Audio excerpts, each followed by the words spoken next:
Put on your hard hat and buckle up that tool belt. It's time for some heavy-duty conversation about all things Tampa Bay. Welcome to Tommy's Toolbox, the podcast, Season 2. I'm Tommy Whitehead, the CEO and founder of TomCo Solutions, where we're not just construction and financial experts, but passionate advocates for our thriving community here in Tampa, Florida. As a construction pro and proud Tampa Bay resident, I'm excited to shine a spotlight on our region. Whether you're a longtime resident or considering a move to Tampa Bay, get ready to uncover some hidden gems and fascinating insights about our beloved hometown. Sitting with me at the drafting table today is Dr. Michael Tomor, Executive Director of the Tampa Museum of Art, located in the heart of downtown Tampa. With over 20 years of experience in the art museum industry, Michael has played a huge role in transforming the Tampa Museum of Art into the vibrant cultural hub it is today. Listen as we talk about how the rapid growth of Tampa has affected both construction and the arts, and gain valuable insights from Michael's extensive experience in the museum industry. Welcome, Michael. How are you doing today? I'm doing great, Tommy. I really appreciate you coming down to visit us today. You know, we don't have a lot of cultural experts, but culture and construction, they go hand in hand. Well, yeah, I should hope so. Yeah, you're building for people, right? Exactly. We're building for people. So Michael, could you, I don't want to get too far advanced ahead of the conversation because I have so many questions. So we'll start simple. Can you tell me a little bit about yourself and where you're originally from? As you mentioned, I'm the executive director of the Art Museum. I'm originally from El Paso, Texas. So I grew up there from the age of 6 until I was 17. Then went off to school. Ended up at Penn State, did my master's and doctorate in art history, graduated, and moved into the museum field. So in a nutshell, over all the years, that's kind of where I'm from and how I ended up getting into the industry. Growing up in El Paso was a great experience being on the border, and I was lucky enough to return there as an adult. After I left when I was 17, I went back to El Paso when I was in my early 40s to run the El Paso Museum of Art. I had been gone around 26 years, and it was nice to go back as an adult. Learn a lot after the fact, right? Some people say you can't go home, can't go back, but that's not true. You just see it through different eyes. Yeah, your hometown does look differently as you have a little more wisdom and experience and look back at it. That's cool. Was there something in El Paso that kind of sparked your interest in art? Well, I think, just interesting to be on the border, right? When we hear a lot of rhetoric and dialogue about what it means to be on the border of Mexico, but growing up there was very different. El Paso and Juarez, sister cities right on the border, had been interconnected for hundreds of years. Families lived on both sides of the border. Extended families lived on both sides of the border. People worked in each other's country, and it was a day-to-day routine. So when you have that type of cultural interfacing all the time, I think that life and art seem to intersect in different ways than, let's say, if you're in the middle of a Midwestern town and not so connected with different avenues of culture and overlay of nationalities. El Paso Juarez is a major industry crossing, right? So billions and billions of commerce transfer over the borders every year. And it's not just Mexican companies and American companies on the border, right? So you have representations from China and Japan and France and all over Western Europe and from the Middle East. There are manufacturing hubs on those borders, and their headquarters may not be in those factories, but they're sending their people from those countries. So it's not just binational, it's multinational. So I think it feeds everybody that's there, right, to have that type of cultural impact from a variety of different resources. For me, growing up in El Paso and also having a mother who was an artist really contributed to my understanding of art. And when I was in my teenage years there, she and her then later to be husband opened up art galleries. So I had always been surrounded by artists of the community and also art. And that sparked my interest in learning a little bit more about how art was a reflection of history and culture. And that's what I ended up doing my work on in college. So is art a little bit of a family way for you, almost like a family business? Yes and no. I mean, my mom was an artist. She opened up art galleries, which was the selling of artwork. In my field, in art history, we study art as a reflection of people and places. and we are selling the notion of art as something that's important for personal and visual expression, as well as a reflection of the culture out of which it's produced. So one, it really relates to sales, which is what my family business was, my family's business was, and one really relates to using art as a personal means of expression and reflection of life. That's amazing. So tell us, how does that bring you to today? Like, what do you do specifically at the Museum of Art as the executive director? Well, I'm a businessman. Yeah, so I'm running a business that's about a $6.5 million operating budget. I have close to 70 staff, 40 plus of whom are full-time, and the other are part-time. The majority of my staff are who I would call my frontline staff. So they are my customer service representatives. There are visitor engagement and experience representatives in the galleries. So they monitor the access of the artwork on that are in one of our 14 gallery spaces. I have a team of security guards. They manage safety and security for the art, but also for the people who are visiting. We have a big 70,000 square foot building, right? So that has a lot of maintenance that is ongoing, preventive, and emergency. So I've got a team of facility managers. And then we have, just like a regular business, I've got an accounting division, I've got a marketing communications division, education, people who put together our exhibitions, people who are taking care of the over 8,000 works of art we have in our permanent collection.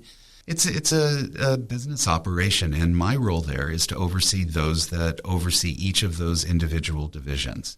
So I have a relationship with all of my staff, but in particular, the staff that is really driving the programming, including a very robust development team that are out there every day raising funds to help support the museum. We are a private 501c3 charitable organization, so we survive and rely on the generosity of people making donations and that are interested also in the furtherance of art as a part of their community. So that development team is out there writing grants and looking for individual and corporate contributions. It's how most nonprofits operate, and it's how the Art Museum here in Tampa operates.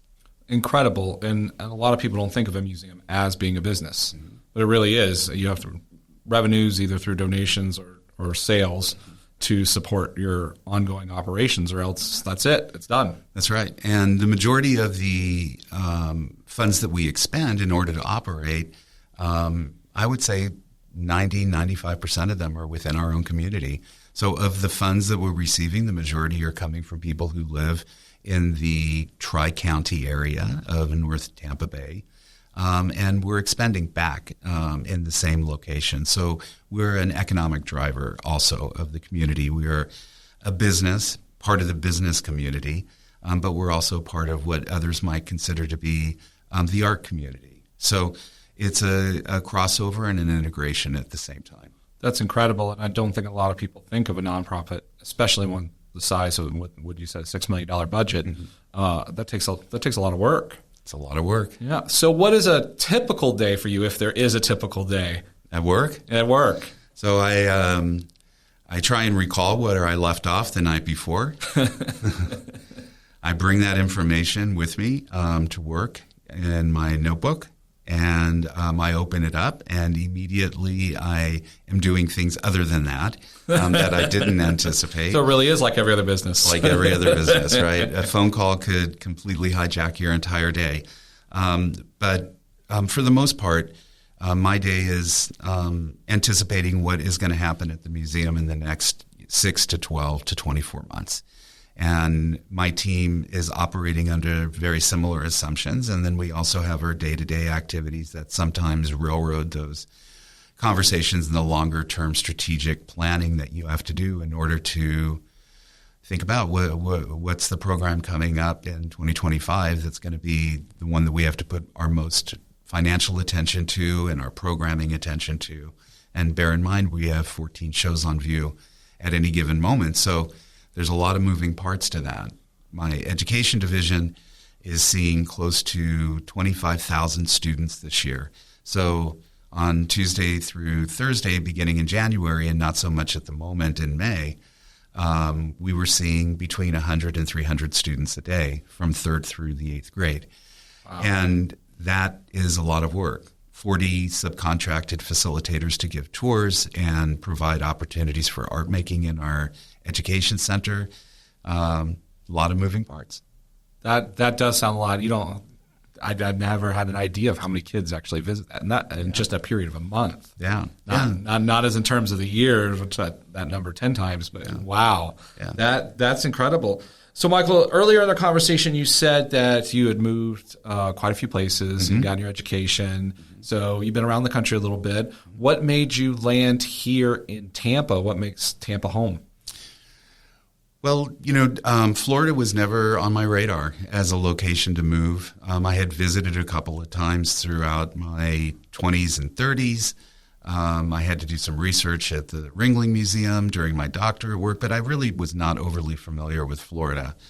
I was in El Paso, Texas, running the El Paso Art Museum, closing out my 9th year there, when I made a decision to go ahead and move back to the private nonprofit sector of the art museum industry. When I was running the art museum in El Paso, Texas, it was owned and operated by the city of El Paso as a municipality, so it was a part of the city structure. And there was something much more appealing for me to move back into the private sector. It's a little bit less cumbersome. Not working through the bureaucracy of a municipality whose efforts really are mostly focused on safety and security for a community rather than arts and culture. So I wanted to have a little bit more control over that and threw my hat into the ring of the recruiters who were looking to find a new director for this museum. My predecessor had left in 2014. It was the year that I was starting to consider other options, and one of the headhunters reached out to me, and this was an opportunity for an interview. And I met with the search committee, and they were awesome members of our board. Some are still members of our board, and they were looking for somebody who had my skill set, which deals with fundraising and also community engagement. Love bringing people into the museum that aren't predisposed to loving art. Those who love art are already with us at the museum. I'm interested in making sure that people know art is for everyone. And that's what they wanted. They wanted community engagement and a way to fund it. So, as a director of any institution, we can't be everything to everybody. Our skill sets are something that we grow based on our own interests and the needs of the industry. They were looking for something that I wanted to do. And I moved here, didn't know a soul. That's incredible. Now, yeah. I have personally been on one of your tours before, and I told you that I appreciate art. I don't necessarily understand it all, but I understand the importance of it. Mm-hmm. So it has been neat for me to come to some of your lectures or your tours and to just gain a little bit more knowledge. And then sometimes the knowledge of what the artist is trying to portray is not as clear set as you might be. It might mean something different to different people. And that's just fascinating to me, the fluid nature. It doesn't have to mean that this is what it is. What does it mean to you? And I thought that was pretty cool. Yeah. I think that if people think about a work of art as a reflection of the person who's creating it, when you see a work of art, you're actually meeting somebody. Wow. It's not like it's created out of thin air, right? The person who's created it has had a lot of experiences in their life. That's going to inform how they're going to tell their story, and they're telling their story through visual language rather than the spoken word or the written word. And you're having a dialogue immediately with somebody when you see a work of art, their work of art. And that work of art is informed by their family, their upbringing, their religiosity, their interaction, their social standing. And when you look closely at a work of art, you're going to learn about all the different avenues that inform that artist. And it would be like meeting somebody for the first time and looking at them, having a very brief 1-minute conversation with them, if that, and then determining whether you like them or you don't. And you walk away without knowing anything about them, then you've learned nothing, right? Yeah. But if you stand there and you talk to them for a little while, you're going to learn a lot about them, and it might actually be something that you like, even though at first glance, might not be of interest to you at all, but spend some time with them, get to know them. And that's what looking at art is about. It's like, well, I don't know. I don't really know much about this, but how much do you really know about the person that you bumped into at the coffee shop this morning when you grabbed a cup of coffee on the way to work? Not much, right? Talk to them a little while. You might end up having a new friend or learning something about somebody else's world. Your concept of the personification of the art is really interesting. I never really thought about it that way. That's really cool. Yeah. So, Michael, tell me what drives you? What's your favorite part of the day? Kind of gets you out of bed in the morning. Well, what gets me out of bed in the morning is my dog. Unfortunately, doesn't let me sleep very long. I think just knowing that it's an exciting opportunity to be able to do what we do at work. I think, getting up every day and going to work and hoping that we make a difference. And of course, the goal of the day is to leave work feeling like you've contributed something and that you're satisfied with what that day is. When I come into work in the morning and I tell my staff, good morning and I hope you have a great day, I really mean that. And I mean it for myself too. Like, we should all feel like our purpose is to get a lot accomplished. And at the end of the day, we've really done that and we can feel good about going home and not taking nonsense with us back home and fretting over it, that you actually put in a good day, made a difference. And you hope that every day can end that way and start that way. Oh, that's awesome. Making a difference. Yeah. That's a very simple answer for that, but I love it. I love seeing that. And you do that every single day. You go into this multi-million-dollar museum with these beautiful collections that's constantly expanding, and you make a difference. So thank you for that. Well, we all know Tampa is rapidly growing right now. How have you seen the growth affect the Tampa Museum of Art? They've had some changes over the last few decades. Yeah. Well, we're the oldest cultural asset in Hillsborough County. So we opened 104 years ago. And our institution has had 5 different identities with the one common goal, which is to make sure that art is accessible to everyone. It started as a gallery of showing artwork. And then merged with an opportunity to teach how to create artwork. And then in the really late 70s, early 80s, we became a collecting institution taking care of world culture. So I think that the opportunity for continued growth and change for the institution makes a lot of sense. And the growth of Tampa is really feeding that, right? So if you are a medium-sized organization and the community around you is quadrupling in size and you're not keeping up with that, then you're going to get left behind. And the people that are coming here that want to have access to something that is more reflective of a major metropolitan area are going to be disappointed that you're not keeping up. They're expecting you to be what they left in their major metropolitan area. And I think that that's what we are doing right now at our museum. So in the last 3 years, we went through a 25,000 square foot back of the house renovation of space that was not publicly accessible and onboarded all of this new programming space simply by redesigning some existing spaces that were already in the museum. So we onboarded an 8,000 square foot education center, 3 classrooms, major lobby on the east end of the museum. We onboarded 14,000 square feet of additional gallery space on the second floor, redesigned our entrance. And the growth of the museum has now kept in pace, right? But it's not over.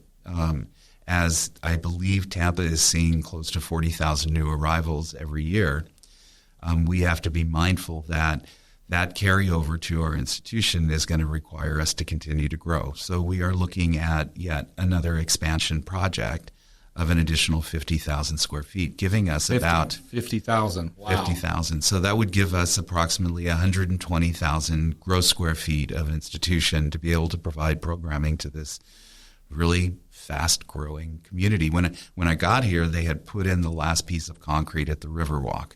So I arrived in April, had visited here in February. They were just finishing the Riverwalk in 2015 when I arrived. And now I think it was last year that they clocked 1 million pedestrians on the Riverwalk. Wow. I mean, I'm up at the Tampa Club frequently, and you look down and you always see it littered with people. It's always busy down there now. Always busy. And, I think the other piece of the growth for downtown in particular is that I think that Tampa fundamentally had a downtown that was reflective of a financial district, right? So skyscrapers, a lot of office complexes, centralized area for work, mostly white-collar professions downtown, and at 5 o'clock when everybody left their job for the day, they also left downtown. So what's happening in downtown is that we're seeing a residential growth that has not been seen here, I'm going to say, in half a century, perhaps. We have 4,000 new residents coming within 1.5 miles of the museum over the next 2 years. 4,000 in 1.5 miles of the museum. It's crazy. I mean, we have a neighborhood growing up around us, and with that will come more retail, more access to food and beverage, more access to commercial opportunities. And so this kind of financial district that closed down at night is now open at night. I mean, it's busy downtown. It's vibrant. You can't find a parking spot. The theaters are full. The restaurants are full. That's right. And I remember I grew up in Florida, so I've been here for a while. And I have seen that in the downtown district. The same thing is like dead. Ghost town on the weekend, ghost town after 6 o'clock. Yeah. And now it's, why is all this traffic worse on a Saturday downtown than it is on a Monday? Right. It's insane. So how does that make you feel? So you're almost 10 years with the museum. Next year will be 10 years. Yeah. And you're about to oversee a massive expansion. I mean, 40, almost 50% of square footage of the museum after it's already gone through a massive renovation. Yeah. So how does that make you feel that spearheading that project? And tell us a little bit more about the project. How's the funding coming? Or do you have any anticipated start dates or desires on starts?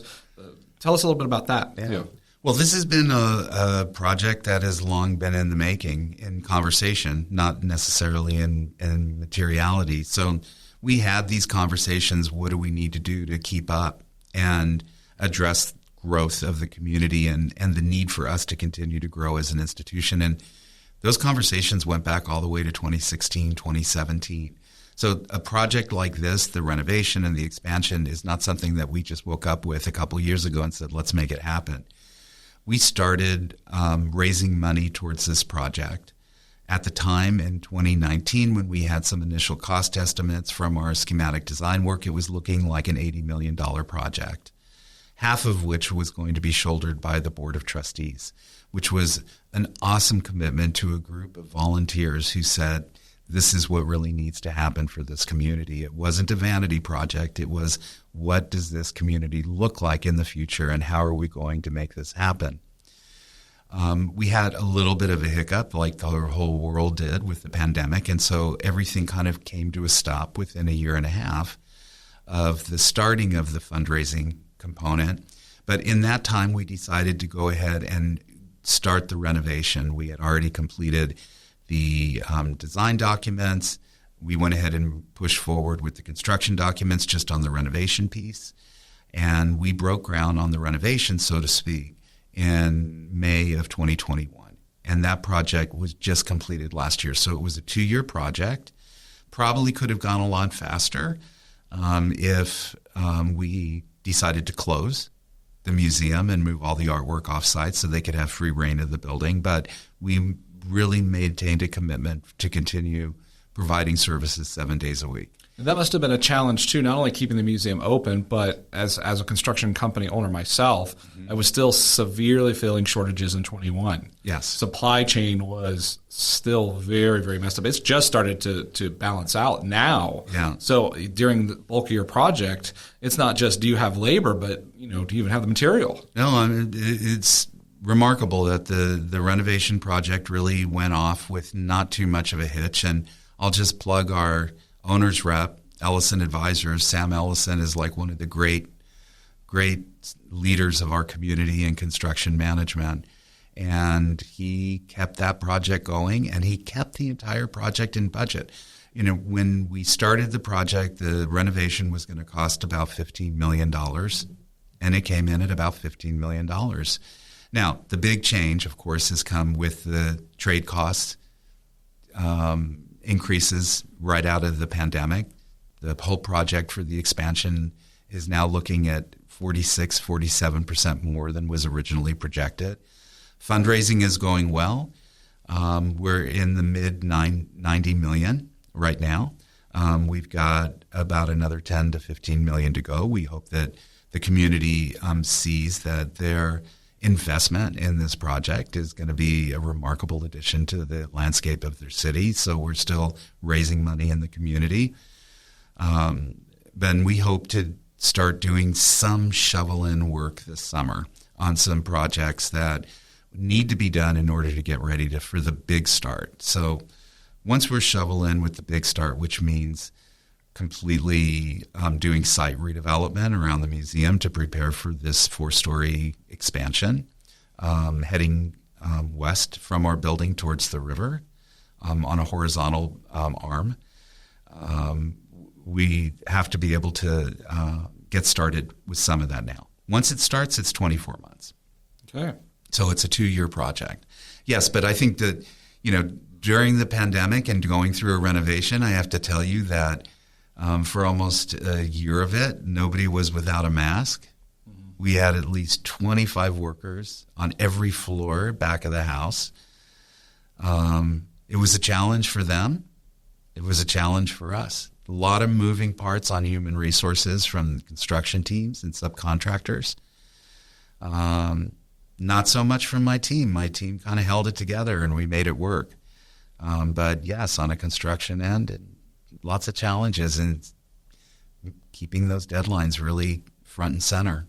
That is incredible, and that is a big testament to your construction advisor. Yeah, definitely to our owner's rep. Sam Ellison's the best. Yeah, that is cool.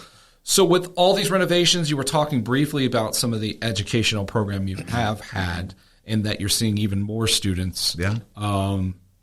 But you have your own program, not just a third grade tour that comes through on a school bus. You actually have your own educational programs as well. That's right. Can you tell us a little bit about how you've developed those and what those are accomplishing right now? Sure.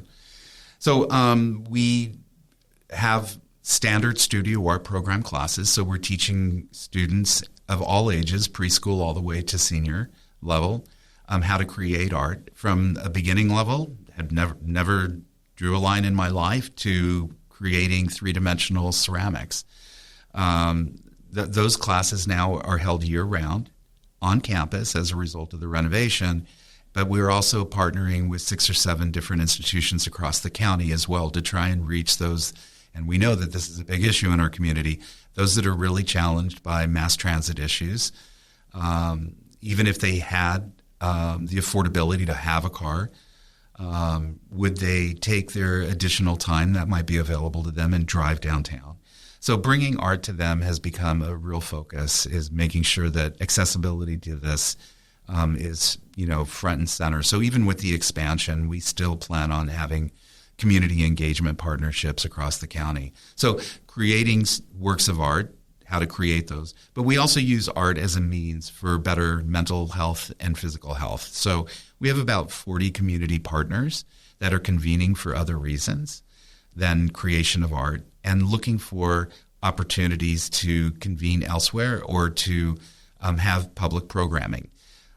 These groups might be convening because they're dealing with mental health issues like depression or trauma, PTSD, early onset dementia, Alzheimer's. We're also working with groups that are dealing with the highest at-risk members of our community, those that are victims of human trafficking or domestic violence, homelessness, foster care kids aging out of the system that are high at risk of homelessness, adjudicated youth. So we have these relationships in the community where we help them tell their stories in the here and now by looking at works of art. So it's not just, the museum's not just there to charge you a ticket price and show you an exhibit. No, you're actually there to push back and give back into the community for these disadvantaged groups, for individuals that want that appreciation, or people that just don't know and just want to get their exposure? Absolutely. There's lots of points of entry into using art for a variety of reasons. And I think probably the most important part of that is for self-expression and also to understand the world around you better. I mean, look, if you are not in a situation to travel and learn about other places and different lifestyles and cultures and ethnicities or just get to another place that is different than your own, you may want to come to an art museum and experience some of those things directly through a work of art. I mean, it's an opportunity to build on what it means to be a better human, to really engage in a way that makes you feel more whole and not so isolated. It's amazing what art can bring to you. And it's for everybody, and you don't have to know art to go and look at something. And nobody there is going to make you feel like you're not smart enough or like you don't belong there. It's for everybody. That's right. And, I think it's just as important to understand that not everything you see or in an art museum is going to be something that you like. I mean, if we always venture to the same thing in our life, and because it's a guarantee and it's comfortable, then how are we going to build any type of diversity and challenge ourselves to be anything more than we are than at the moment? I mean, going into an art museum is an opportunity to explore life in a different way. And yes, I mean, there are many access points for our community that we offer that is just simply free. There is no charge. If you're coming in on a Thursday evening after 4 o'clock, we're open till 8. If you are a SNAP benefit EBT card holder, you can come to our museum with your family at no cost, anytime, 7 days a week. If you're a member or active military and veteran, you can come to our museum between Memorial Day and Labor Day at no cost. If you're coming to an education program that's not studio art based, that's free to you. There are many, many ways to come into the art museum and have this experience. Oh, and by the way, we don't charge you for air conditioning and Wi-Fi. So on a hot day, there's nothing better than to come in and cool down and enjoy being in a wonderful space. That's awesome. Michael, you are all around the community, I'm sure. You're talking about the museum. You are interfacing with community members all the way from art education to development, fundraising, meeting with city leaders. In all those people, can you give me a name of a person or a business maybe that's really thriving that you might want to spotlight? We like to talk about our Tampa business and our colleagues. I'm going to guess that there are so many, including your own, right? But I would say that watching the contributions and the success of one brother and sister team in our community, I think has been really kind of eye-opening on what can happen in a community like this if you want to make a difference and offer something that's unique. And the brother-sister team on this is Blake Gasper and Allison Adams in Oxford Commons. And I think that, they are long, multi-generational family, the Gasper family, and have really made a difference here in our community in many ways, not just in their own restaurant ventures, but also in giving back and supporting what the infrastructure can be of this community. So there are so many businesses. I'm sitting in a production studio today that I've never been to before that's being run by two real hotshot young guys, and they should be highlighted too. So what I see and what I'm experiencing is limited in comparison to how much of that is going on in our community. And I don't see anybody as a failure story here. I think everybody is, in one way or another, a great success story in the landscape of Tampa. So, Michael, we talked about the upcoming construction project. Is there anything else upcoming on the horizon? I'm sure there's a lot for the Tampa Museum of Art, or is there one particular thing or set of things that you might want to mention? Expanding and growing is really interesting because it's not just unilateral. And there are a lot of branches from that single tree that are growing. One of the things we're looking at, I'm kind of excited about because I think it's going to be a lot of fun, but also educational, is we're getting ready to go through a rebranding exercise because of the growth of our institution and what we're offering and what we will be offering with the expansion. I think that this kind of marketing and communications discussion, which will probably last between 12 and 14 months, is something we hope to launch sometime in the fall and early winter of 2025. I'm kind of excited about that. I think it's going to be great to see who we think we are and what we're going to become, and how we're going to tell that story.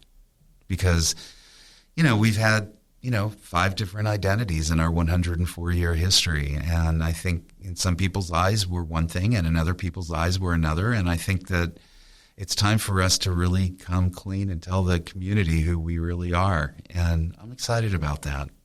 That's incredible. Yeah. I love it. And I'm excited to see what the new concept for branding is, especially from an art museum. Yeah. The artistic ability and content and connections you have to bring that together should be really quite creative. Yeah. So I'm excited to see that, hopefully by 2025. Yeah. So let's say I am someone who is passionate for the arts and just don't know where to start. Are there a couple of tips you could give somebody that might want to get more involved with art, that might want to learn more, or maybe even go down a career path like you did? Yeah. There's such a huge difference between accessibility to information, right, than there was when I was growing up. You're bombarded with information constantly through social media outlets.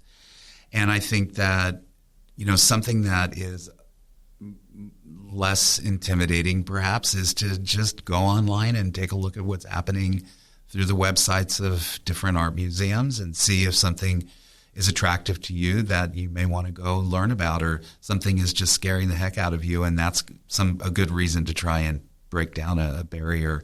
But I'd say take the big plunge, get that big toe in the water and just walk through the doors of the museum and just wander. I mean, what's the worst thing that could happen, right? That's what I would do. I think that I would say, just come on in, take a look around, see if you're not terrified, and maybe that'll start a relationship with you and an artwork, or you and an artist, or you and an institution and what it has to offer. And that's how I'd get started. Now, if you want to go down the road of being introduced to the academics of it, just take a general survey in an art history class at a university or community college, and that's a nice way, but you don't have to know anything about art to love it. I mean, it's kind of like saying, well, I'm not going to really get engaged with that person until I know all about them before I even meet them. Like, that's impossible. Yeah. So I would say throw yourself right into it and stand up and go and introduce yourself to that person. What do you have to lose, right? You could walk away upset or you could walk away thrilled. And that's what you need to do with art. Just shake off all of the fear, go up to the work of art and introduce yourself by just engaging. And that's what you would do if you want to meet someone new. Just don't be so afraid. You've really taken it down to the basic levels. You've made it humble. Just you bumped into somebody at a coffee house and you want to say hello. That is a very unique way of thinking about it, but it's also something that makes art a lot less intimidating. Because, some of us that don't know much about it, we walk in and we think, oh, are we going to be judged? Yeah. No, I'm sorry, I don't know that artist, but the colors are great. Yeah, exactly. I love the way this looks. So the way you just you simplify it and make it seem so welcoming is very refreshing. Well, it really is just that simple. I mean, it's kind of like, all right, what attracts you to somebody that you see? Well, maybe it's that really cool coat they're wearing, or maybe it's like a vibrant color in their hair, or maybe it was just, I don't know, something that you saw when they flashed a smile.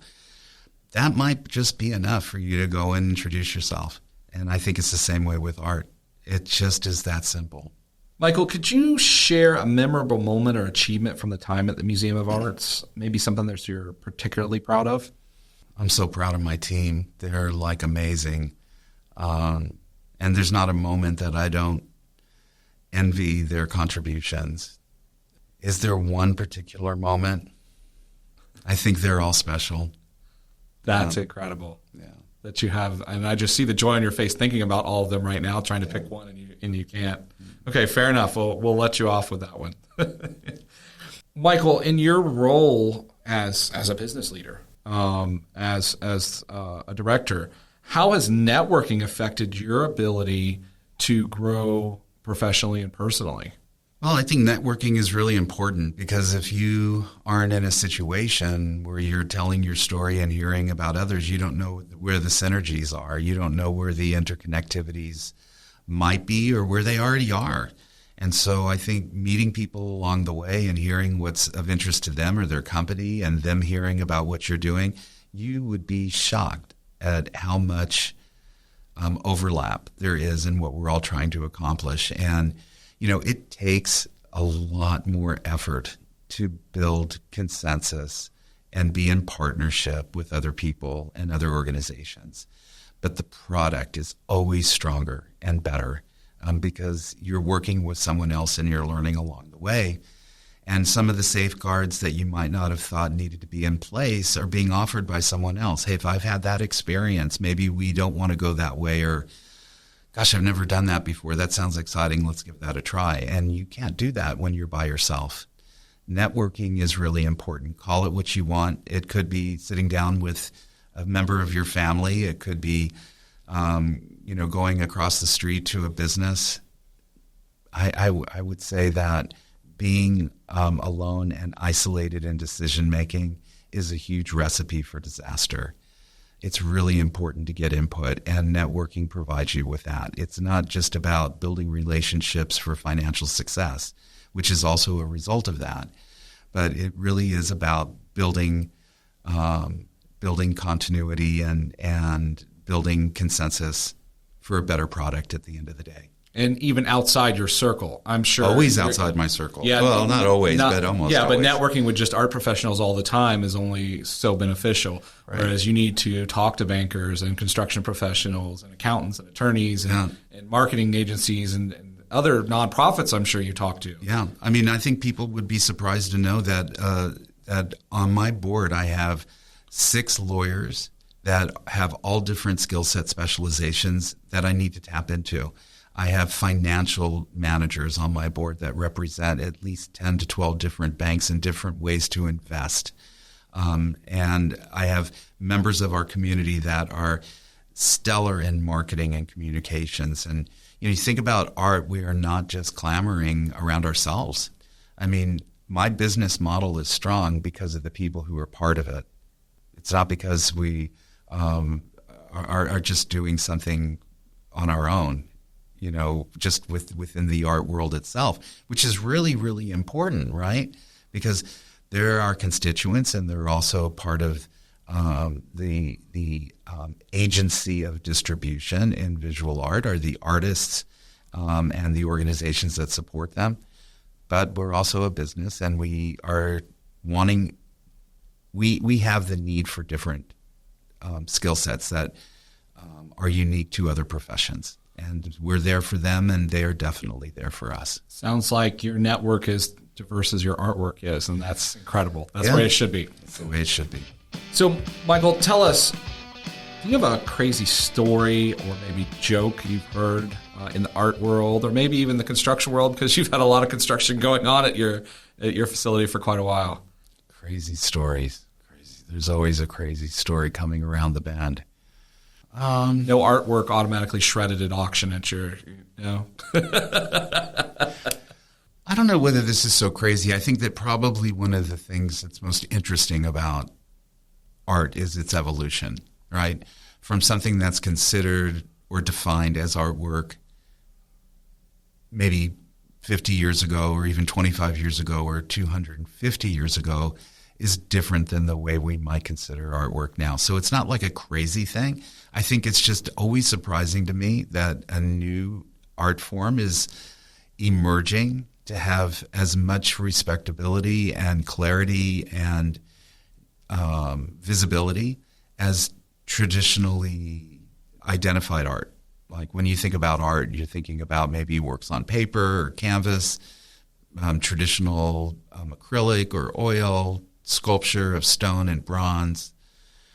We're in a world now where, digital is remarkable, and people that are sharing visual expression are using tools and toolboxes, vehicles of expression that are just never would have guessed that it would have moved in those directions. And I have to tell you, thrilled that it is, because it just tells you we're evolving as human beings. We've got more to say in different ways than we ever have before, and that's the amazing thing about evolution, I guess, and being human. Well, Michael, thank you so much for joining us today, telling us about the vibrant impact that the museum has on Tampa culture. And I really appreciate you being here. Thanks. I really enjoyed the conversation. You don't throw any hardballs. It was a good conversation. I appreciate it, Tommy. Very welcome. Thanks for a job well done, Michael. Thank you so much for joining us for Tommy's Toolbox, the podcast. If you have any questions about my company, TomCo Solutions, the construction industry, or real estate investing in Tampa, please be in touch or visit TomCoSolutions.com. My contact information is in the episode description, and I'll put Michael's there as well. We'd love to hear from you. Until next time, thank you again. I look forward to seeing you on the construction site for the next episode of Tommy's Toolbox, the podcast. Have a great day, everyone.